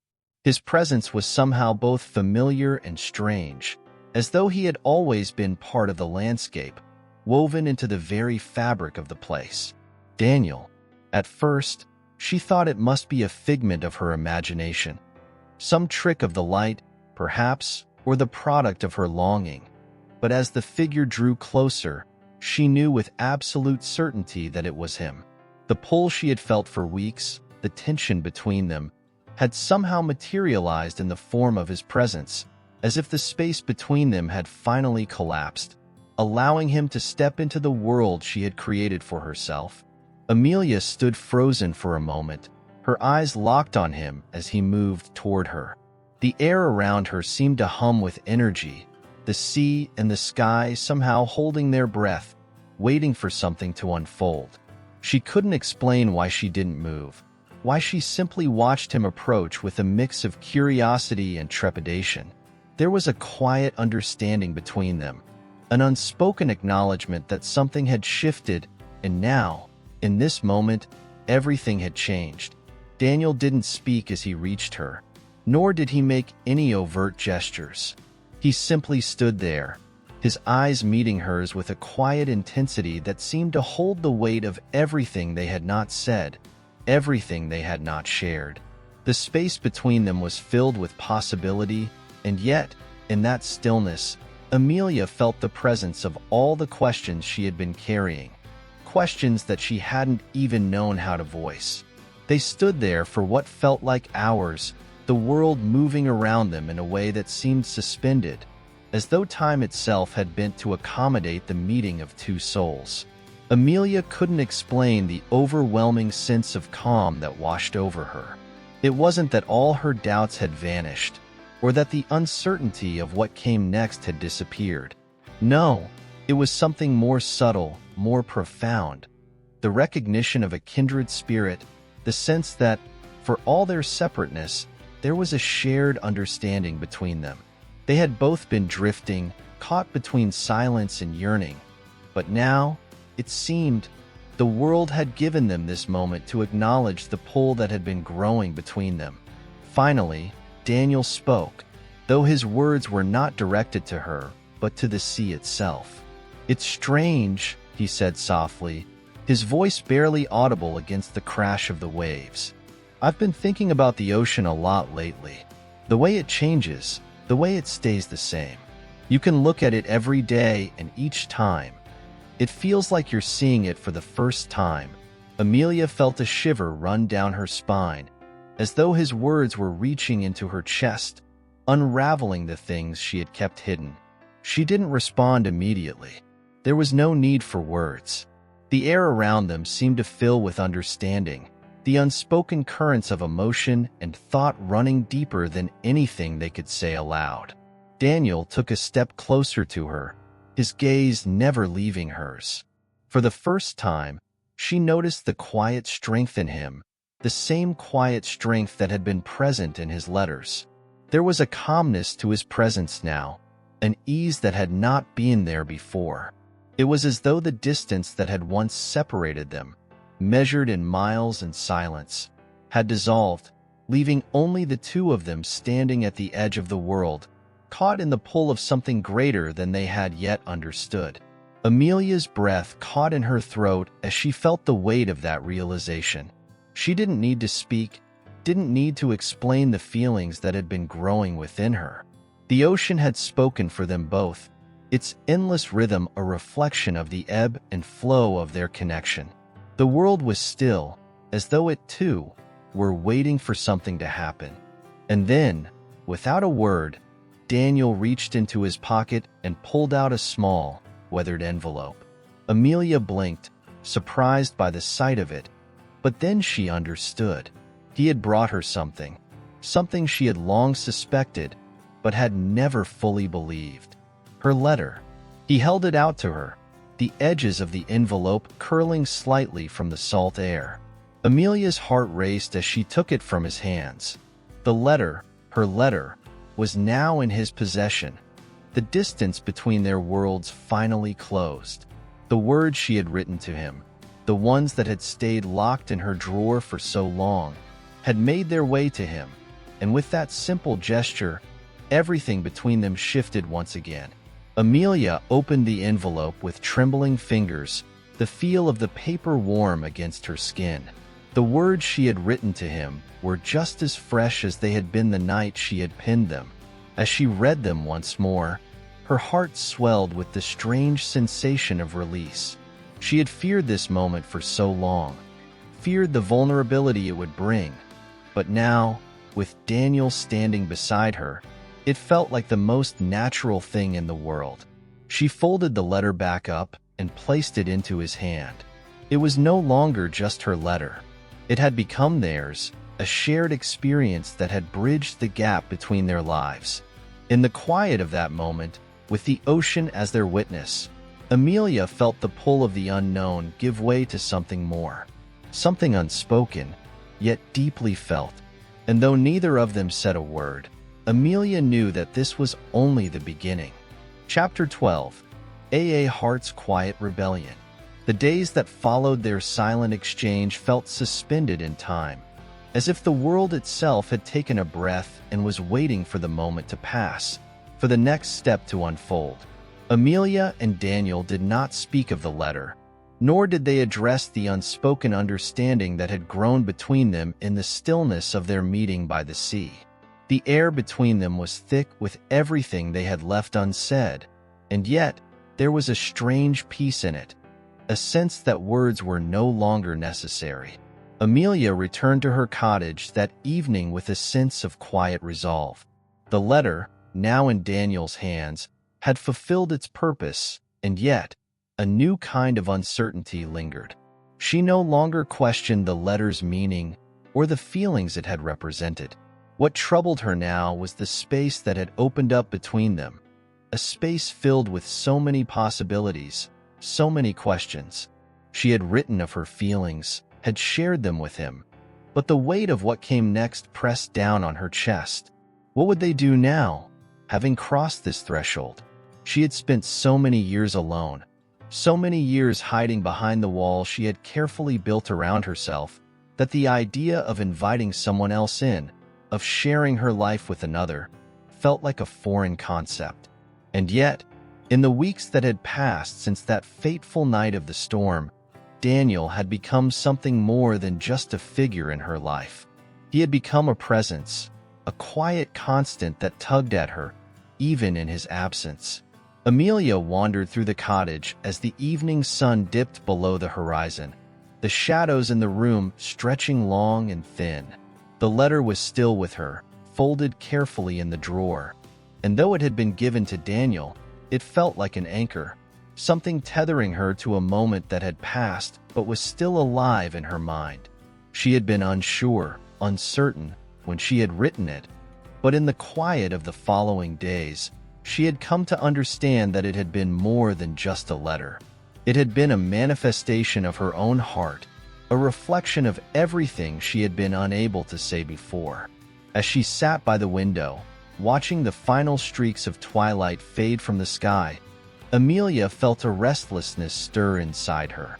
She had always been one to observe, to sit quietly in the background and watch as life passed by. But now, she found herself yearning for something more. What had once been enough, the solitude, the quietness of her days, no longer seemed sufficient. The pull of something greater had begun to shape her, to alter the way she saw the world. The silence between her and Daniel was no longer a comfort. It was a space that begged to be filled. The next morning, Amelia woke early, her mind already drifting toward the sea. She dressed quickly, her thoughts racing ahead of her, and made her way toward the cliffs. The sky was still dark, the stars scattered across the heavens like fragments of light. It was a beautiful stillness, one that calmed her restless heart and allowed her to clear her thoughts. She had always found peace in the early hours of the morning, when the world was still untouched, when the air was fresh with possibility. The walk along the shore felt different today. She had always walked alone, in her own world, but now, with Daniel's presence lingering in her thoughts, the landscape seemed to change. The rhythm of her steps matched the rhythm of the waves, and for the first time, she felt a deep connection not only to the world around her, but to the quiet stirrings within herself. She had always known what it meant to be alone, but what did it mean to be with someone, to share the silence and the space that had once been hers alone? As she reached the edge of the cliffs, Amelia paused, gazing out at the ocean. The sea was vast, as it always was, but today it felt different, as though it, too, was waiting. The waves crashed against the rocks, their power undeniable, but there was a gentleness in the way the water swirled against the shore. It reminded her of the letter, of the words she had written and the space they had created between her and Daniel. The ocean had no need for words. It spoke in the language of the wind and the tides, of the pulse of life that ran through everything. There was something deeply poetic in that, something that felt akin to what she had shared with Daniel. For a long while, Amelia stood there, watching the sea, feeling the weight of everything that had passed and everything that was yet to come. The quiet between them was no longer a barrier. It was a language in itself, a way of communicating without words. In that silence, they had both revealed things that had once been buried, things that had not needed to be said aloud to be understood. The days drifted by in a quiet blur, each one blending into the next, as though time itself had slowed. Amelia found herself returning to the cliffs every morning, drawn to the same spot where she had first seen Daniel. She no longer felt the same sense of urgency, the same need to fill the silence with words. Instead, she embraced the stillness, the space between them that had come to feel like an intimate conversation in its own right. The quiet had become a language of its own, one that spoke louder than any words ever could. One morning, as Amelia made her way to the cliffs, she saw him again. Daniel was standing at the edge of the shore, his silhouette outlined against the rising sun. The sight of him, so familiar yet somehow distant, sent a rush of warmth through her chest. She had not expected him to be here, and yet, in a way, she had. The pull between them had grown stronger, and now it felt inevitable, as though the silence between them had finally reached its conclusion. She approached him slowly, her steps tentative, as if unsure of how to bridge the gap that still lingered between them. The wind was stronger today, tugging at her hair and the edges of her coat, but Amelia felt a strange calm as she drew nearer. She did not need to speak. There was no need for words. The ocean, the sky, the very air around them seemed to hold its breath in anticipation, as if the world itself had been waiting for this moment. When she reached him, Daniel did not look at her immediately. Instead, he stood there, his gaze fixed on the horizon, as if he, too, were waiting for something to unfold. There was a stillness to him, a quietness that mirrored her own. And then, as if sensing her presence beside him, he turned his head slowly, his eyes meeting hers. Amelia felt her heart skip a beat, not from fear or anxiety, but from something else, something deeper. There was an understanding between them, a shared moment that needed no words. She could see it in his eyes, in the way his gaze softened, in the way the silence stretched between them, not as a void, but as a bond. In that moment, Amelia realized that words were unnecessary. The space they had shared, the quiet, the unspoken understanding between them, was more profound than any conversation could ever be. They had learned to speak in a language beyond words, one that was born of the heart, of the shared rhythm of their lives, of the pull of the unknown that had brought them together. And as the sun rose higher, casting its golden light over the sea, Amelia took a deep breath, her heart filled with something both new and familiar. It was not the end of their journey. It was only the beginning, a beginning that did not need to be defined by words, but by something more timeless, more essential. Chapter 13. Petals Beneath the Storm. The days grew longer, and with each passing one, the rhythm of Amelia's life seemed to sync with the rise and fall of the tides.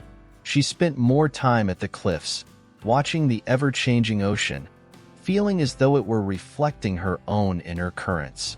The silence between her and Daniel had become less of an absence and more of an understanding, a language they both spoke fluently without uttering a single word.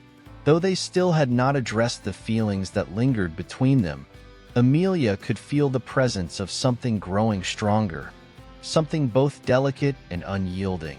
She knew, in the deepest part of her heart, that she was not the same person she had been when she first arrived here, and that Daniel had come to mean something much more than a distant figure in her life. The connection, though still unspoken, had become undeniable. Amelia had always thought of herself as someone who could exist in isolation, someone who thrived in the quiet solitude of her own thoughts. The thought of depending on another person, of allowing someone else to shape her world, had once seemed both foreign and unnecessary. But now, there was a new awareness, a deepening sense of vulnerability she had never known before. The idea of change, of letting another person truly see her, had once been a source of discomfort. She had grown accustomed to the walls she had built around herself, the carefully cultivated distance that allowed her to navigate life on her own terms. And yet, Daniel had gently begun to chip away at those walls without ever making her feel as though he were forcing her into something she wasn't ready for. His presence in her life, though steady and unwavering, had never felt intrusive. Instead, it was like a gentle current, persistent but not overpowering, drawing her closer with each passing day. And now, she stood on the cliffs again, her eyes scanning the horizon, feeling the weight of the moment pressing down on her chest. She had not expected this. She had not expected to be drawn into something so consuming, so quietly powerful.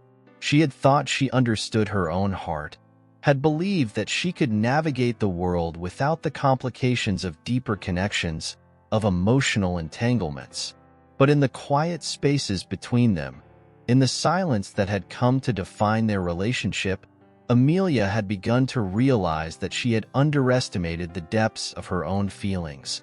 The breeze was cool against her skin, and she wrapped her arms around herself, as though the wind could somehow shield her from the swirling emotions inside.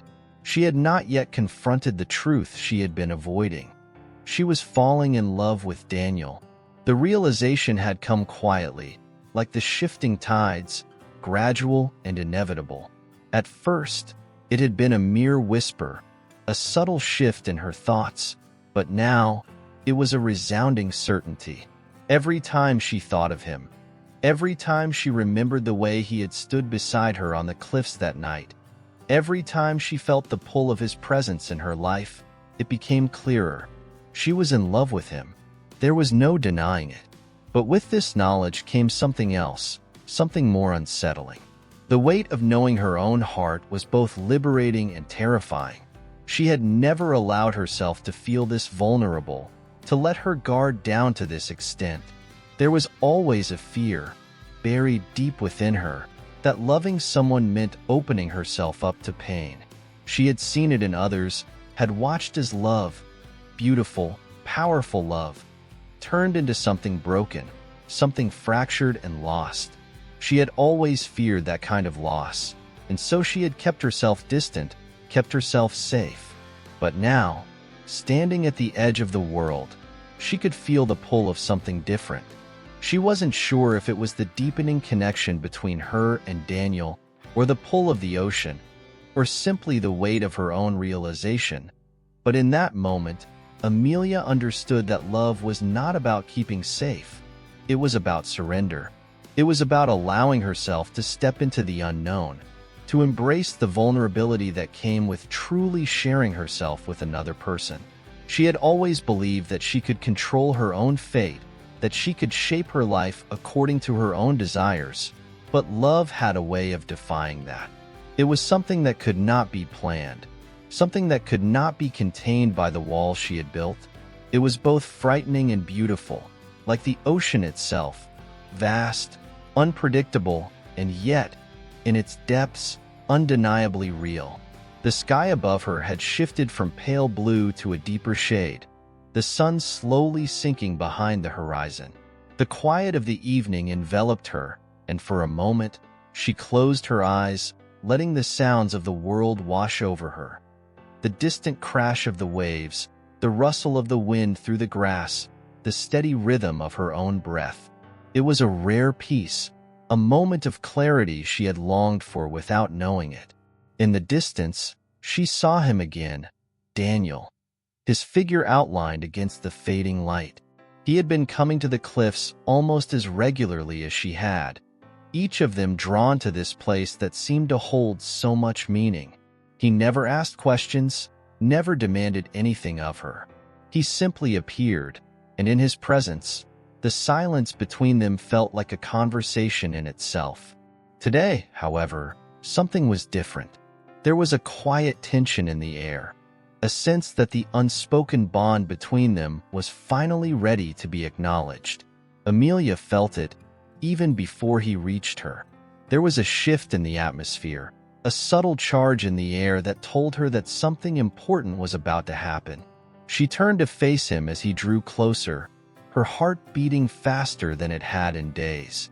She had thought she understood what it meant to love, to feel connected to another person. But in that moment, with him standing before her, she realized that the true meaning of love had eluded her all along. It was not about avoiding the risk of pain. It was about fully embracing the experience, letting herself be swept away by something larger than herself. As he stood before her now, their eyes met, and for the first time, there was no uncertainty in her gaze. No more hiding, no more fear. There was only a quiet, steadfast knowing that had grown between them, a certainty that had been building over time. The silence between them was no longer heavy.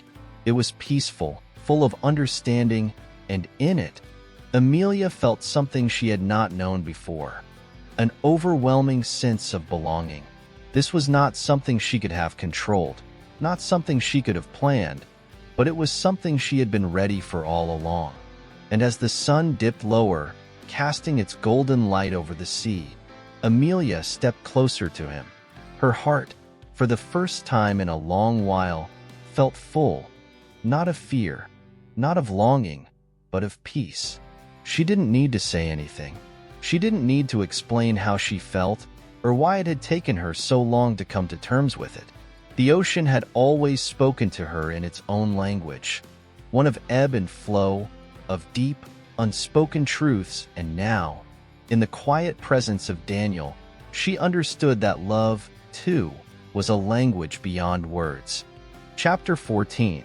The Bridge Built by Letters.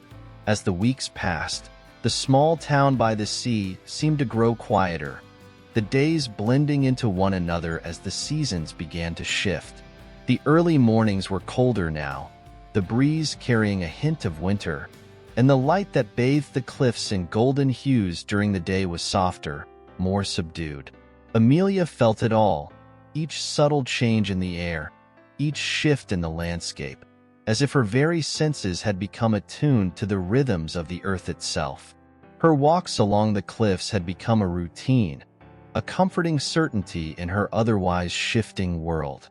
She found herself returning to the same spot, where the rocks met the sea, the place where everything had changed. It had become a sanctuary for her, a place where she could clear her mind and listen to the echoes of her own thoughts. It was in the silence of these walks that she began to understand the deeper pull of her heart, the way in which her connection with Daniel had grown, subtly but unmistakably. He had become a part of her life in ways she had never expected, and yet, as the days turned into weeks, Amelia found herself unable to imagine a world without him. The quiet companionship they shared was more than just a passing phase. It was a foundation upon which something deeper was being built. It wasn't the kind of love that erupted in passionate declarations or grand gestures. No, their love was quiet, like the slow rise of the tide, its presence undeniable but never rushed. It crept into her heart in ways she had not known were possible, and now it filled her with a sense of contentment she had never experienced before. But with this newfound peace came something else, a tension, subtle but persistent, that gnawed at her from within. It wasn't a fear of losing him, nor was it a worry that their connection would falter. It was the weight of what had yet to be fully explored between them, the uncharted territory of their relationship. While the silence they shared was comforting, there was still an unspoken question hanging in the air. What did this all mean? Where was it leading? Each time they met by the cliffs, each time she saw him, the question loomed larger in her mind. It wasn't just about what was happening between them in the present. It was about the future, about what it would look like, and how they would navigate it. She had spent so long building walls around her heart, protecting herself from the unpredictable tides of love and loss, that the thought of fully surrendering to it all felt like stepping into the unknown. Still, as the days passed and the sunsets bled into one another, Amelia found herself unable to resist the pull of him.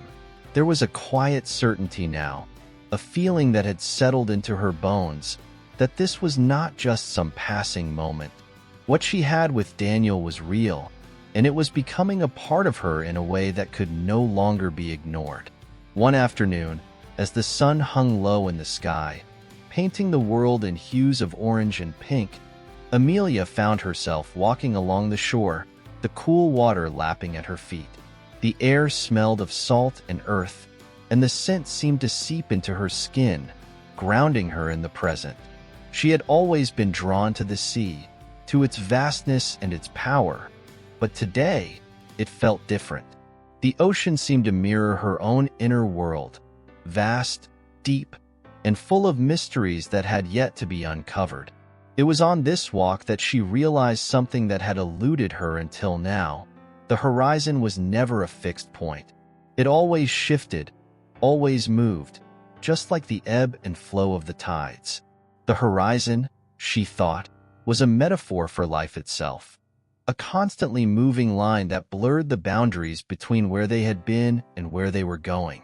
There would never be a perfect moment, a moment when everything was clear and certain. Life was full of unknowns, of paths that diverged and converged without warning. And love, too, was like that. It was not something that could be neatly defined or contained.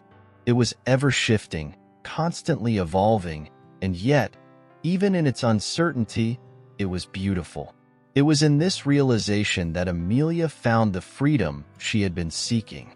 She didn't need to know what would come next. She didn't need to have all the answers. She simply needed to be present, to embrace what was unfolding before her, even if it wasn't perfect. That evening, as the last light of the sun faded into the night, Amelia returned to the cliffs. The sky above her had turned a deep shade of purple, and the stars were beginning to appear, scattered across the heavens like diamonds. She walked slowly, her steps measured, as she made her way to the spot where she and Daniel had often stood together. The world felt still, and yet there was a sense of anticipation in the air, as though something was about to change. And then she saw him. Daniel was there, standing at the edge of the cliffs, his back to her, his gaze fixed on the horizon. It was a sight she had come to know well, and yet it always stirred something deep inside her. There was something about the way he stood there, so quiet and contemplative, that always seemed to draw her in. Amelia didn't approach him immediately. Instead, she stood at a distance, watching him, as if trying to find the right words to bridge the space between them. She had learned over the weeks that there was no rush, no urgency in their silence. It was a language of its own, a way of communicating that transcended the need for spoken words.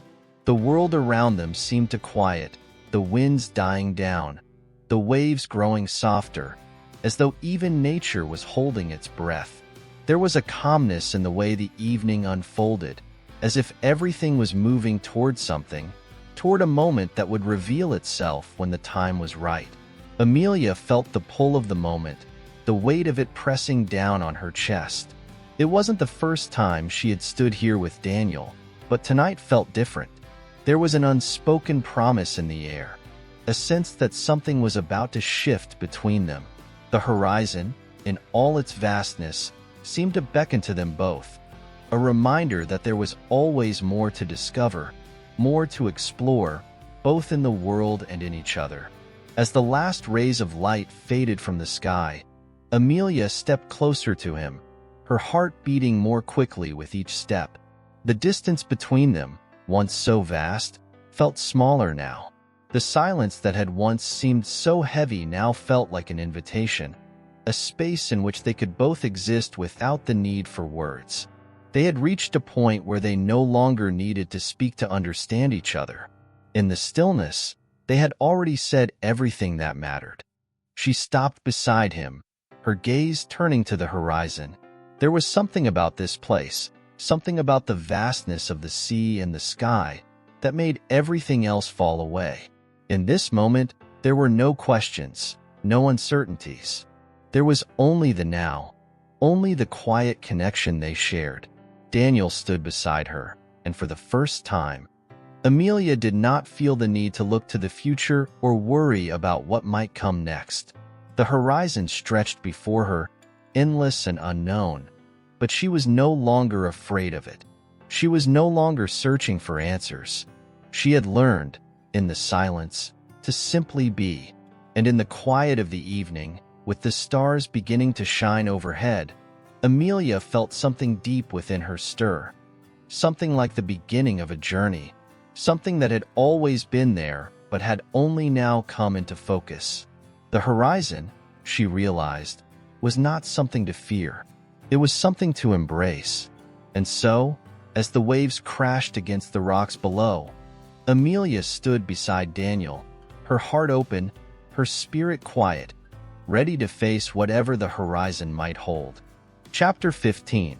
An Embrace Across Time. The days, once endless and filled with the soft rhythms of the sea and sky, had begun to feel heavier now, though not with burden. Instead, there was an ever-present sense of anticipation in the air, like the tension before a storm, the stillness before something inevitable. Amelia found herself waking earlier each day, as though the quiet mornings held more than they had before. The rising sun seemed to stir something deeper inside her, a longing, a desire for clarity that she had yet to find. The horizon had become something of a quiet obsession. It was the point on the edge of the world that she had longed to reach, but now that she stood closer to it than ever before, she found herself questioning whether she truly wanted to cross it. The distance between herself and Daniel, once filled with uncertainty, had grown smaller in ways that both comforted and unsettled her. It was no longer about the silence between them, nor the unspoken words that hung heavy in the air. It was about the weight of what lay ahead, of the choices she had to make.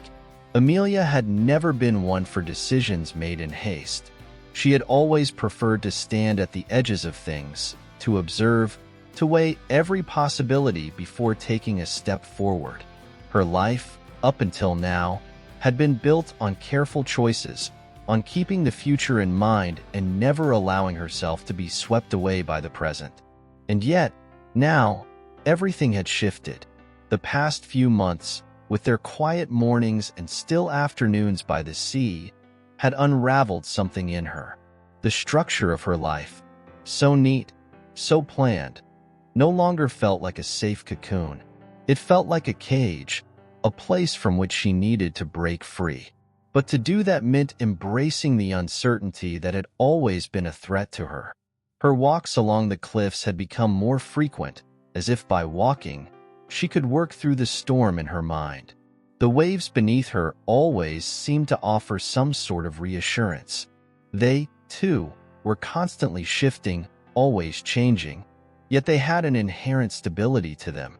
They did not fear the changes they brought, they simply embraced them. And perhaps Amelia thought this was the lesson she had been avoiding all along. The world, like the ocean, was in a constant state of flux. Trying to hold it in place, to control it, would only lead to frustration. Her thoughts always returned to Daniel, to the quiet, unspoken bond that had developed between them. She had never allowed herself to imagine a future with anyone, least of all with someone as inherently different as him. And yet, there was no denying it now. Daniel had become an integral part of her life. But the uncertainty that lingered was not about her feelings for him. No, that was clear now. She loved him. The uncertainty was about everything else. The future, their future. How two people so different could possibly build something that could withstand time, distance, and change. In the stillness of her thoughts, she realized that it was not the fear of losing him that kept her awake at night. It was the fear of choosing the wrong path, of committing to something she couldn't fully understand. The more she thought about it, the more she saw that her hesitation was rooted in a deeper fear. Fear of surrender, fear of what might be lost in the act of fully giving herself to another person. She had spent so many years guarding herself, building her walls to protect herself from the pain that had, at times, seemed inevitable. And now, with Daniel, she faced the prospect of letting those walls crumble. The idea of trusting so completely, of losing herself in someone else, felt like both a promise and a threat. It was a paradox she had never been willing to face before. Yet, here she was, on the edge of the world, with the endless sea before her and Daniel beside her. What more could she ask for? What more did she need to understand? The questions crowded her mind, but there were no answers. There was only the steady pull of the ocean, the constant whisper of the wind, the soft flutter of her heartbeat. She knew that she could continue to stand at the edge, waiting for the right moment to dive in, but the truth was, there would never be a perfect moment. The horizon would always be just out of reach, always beckoning but never quite attainable. It was the nature of it, the nature of life itself. That evening, the light seemed to hang in the air longer than usual, the sun sinking slowly behind the horizon, casting long shadows over the earth. It was in these moments of transition, when the world seemed to hold its breath, that Amelia found herself contemplating the choices she had yet to make. Should she stay where she was, on solid ground, in a life that she could predict? Or should she take the leap, surrendering to the tides and whatever came with them? The decision was not as clear as she had hoped. It was not about right or wrong, but about the unknown, about the courage to embrace the uncertainty of love, of life, of the future. The very thing that had once made her feel safe, the structure, the predictability of her own plans, now felt like a constraint. She realized, with a clarity that both terrified and exhilarated her, that the only way to truly live was to release control, to let go of the illusion that she could shape everything in her image. She would have to trust, to believe in the power of surrender. As the first stars began to appear in the evening sky, a soft wind began to stir the air. Amelia turned her gaze toward Daniel, who was standing a few paces away, his face turned toward the fading light. He seemed to be waiting, not just for the sun to set, but for something else, something neither of them had spoken aloud. The space between them felt charged, as though the answer to her questions might be right there, in the quiet simplicity of the moment. The weight of choice pressed on her, heavy and undeniable, but in that moment, she also realized that there was no escaping it. It was the choice itself that would shape her future, not the decision she made. Whether she chose to step forward into the unknown or remain in the place she knew, the choice would be hers alone. And that, more than anything, was the true weight of it. She stepped toward him, slowly, the sound of her footsteps soft against the earth. She did not know what the future held, nor did she have the answers to all of her questions. But what she did know, with a certainty that filled her chest, was that she was no longer afraid. Not of him, not of the future, not of the unknown.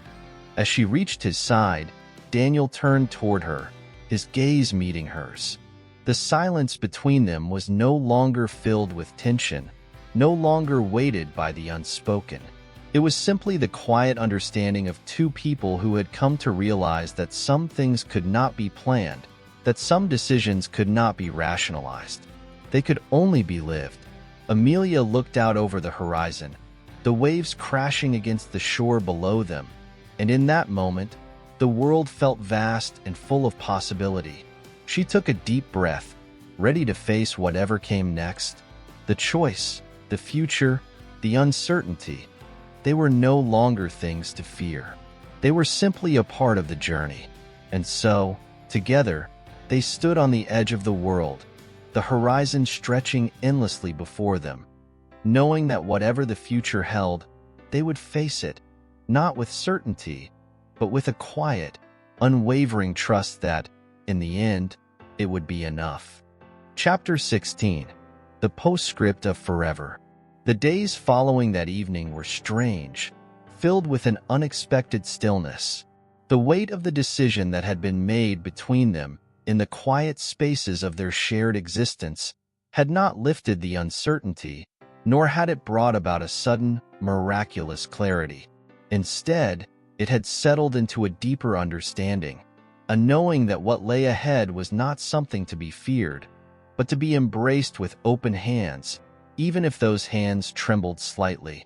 Amelia continued her walks along the cliffs, her footsteps as light and purposeful as ever. But the landscape now seemed different, familiar yet foreign, like a place she had always known but never truly understood until now. The air, still crisp with the promise of autumn, smelled sharper, more defined, as though the world had taken on a new clarity in the aftermath of their shared silence. She wondered if this feeling would persist, or if, like the passing seasons, it, too, would fade with time. For now, though, it was enough to simply be in the moment, to let the uncertainty wash over her without trying to control it, without trying to rush it. The world around her seemed to move in perfect synchrony with her internal landscape. The sea roared below her, its waves crashing against the jagged rocks with a force that seemed to mirror the quiet strength she felt building within herself. The earth, the sky, the salt-scented air, all of it seemed to whisper a quiet reassurance, as though they, too, had witnessed the shifting of something deep and unspoken. Daniel had not changed, at least not in the way that Amelia had expected. The change, it seemed, was in her, and in how she viewed the world around her. His presence, which once filled her with questions, now seemed like a steadying force. He was no longer a mystery she felt compelled to solve, nor a puzzle to be figured out. He had simply become part of the landscape of her life, as constant and as necessary as the wind that tugged at her hair or the sun that painted the sky each morning. She realized, in a way that she had never quite understood before, that love was not a thing that could be held onto tightly or fixed in place. It was something fluid, something that ebbed and flowed, like the tides that lapped gently at the shore.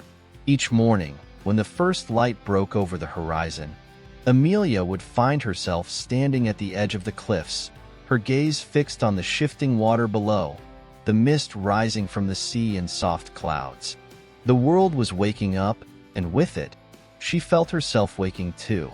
It was as if the days that had passed since that quiet evening by the shore had allowed her to let go of the fear that had once clung to her heart. In its place was a gentle acceptance, a readiness to face whatever might come, even if it was as unknown as the farthest reaches of the sea. She had learned to trust the rhythm of the world around her, to trust the ebb and flow of life, and in doing so, she had come to trust herself. The question she had once asked herself, whether she was enough, whether she was capable of giving herself fully to someone else, no longer seemed so urgent. They were still there, tucked away at the edges of her mind, but they no longer held the power to define her. She had found something deeper than answers. She had found peace. And so, the days passed, each one unfolding like the pages of a book she was only just beginning to read. The sunsets continued to bathe the world in golden light, and the nights fell in gentle, unhurried silence. The stars above twinkled as they always had, and Amelia found herself looking up at them more often now, as if they held some secret she was yet to understand, a secret that only time could reveal. It was in the quiet moments, when she stood at the edge of the world, that Amelia realized the true nature of the journey she was on. It wasn't about finding the answers to every question, nor about solving the mysteries that had once seemed so important. It was about learning to live with the uncertainty, to stand in the silence and simply be. There was no grand declaration, no moment of revelation that would suddenly make everything clear. There was only the quiet unfolding of time, the steady movement of life, and the trust that, in the end, it would all make sense. And in that trust, there was a profound peace. Amelia found herself looking out over the horizon more often now, not with a sense of longing, but with a quiet gratitude for everything that had brought her to this moment. She was not the person she had been when she first arrived at the cliffs, nor was she the person who had walked these shores with Daniel in the early days of their meeting. She had changed, subtly but irrevocably, and with that change came a newfound understanding of herself and of the world around her. The bond she had with Daniel had not been a sudden, dramatic thing. It had not been forged in the heat of passion or in the chaos of conflicting emotions. No, it had been built slowly, like the erosion of the cliffs themselves, a gradual softening, a quiet deepening. It was a bond that had grown in the spaces between words, in the shared silences, in the moments when neither of them had to say anything at all to understand each other. It was a bond that would continue to grow, not because it was perfect or without its challenges, but because it was real. It was rooted in the quiet certainty that they had found something together, something worth cherishing, worth holding on to, even if it wasn't always easy. The world continued to change, of course. The seasons shifted, the winds changed direction, and the ocean never stopped its rhythmic dance. But Amelia had come to understand that change was not something to fear, not something to resist. It was simply a part of life, a natural force that could not be controlled. The only thing she could control was her response to it, and in this, she had found freedom. That evening, as the sun dipped below the horizon and the sky turned a deep shade of purple, Amelia found herself standing on the same cliff where they had once stood together, where everything had shifted. She felt no fear now, no anxiety about the future. There was only a quiet acceptance, a deep knowing that whatever came next, she would be ready. She had learned to trust not just the rhythm of the world, but the rhythm of her own heart. Daniel appeared beside her, as he often did, and without a word, they both turned to face the sea, watching the stars begin to appear overhead. The quiet between them was no longer filled with questions, no longer weighted with uncertainty. It was simply the space where their lives had intertwined, where two souls had found a place to be together, not bound by expectations or the need for anything more than what was already there. They stood together, side by side, facing the vastness of the world ahead. The horizon stretched before them, endless and unknown, but it no longer felt like a place to reach for, a place to find. It was simply the place where they stood, together, knowing that the journey itself, however long, however uncertain, was enough. And so, with the soft hum of the waves behind them and the stars above, Amelia closed her eyes, and for the first time in a long while, she allowed herself to simply be.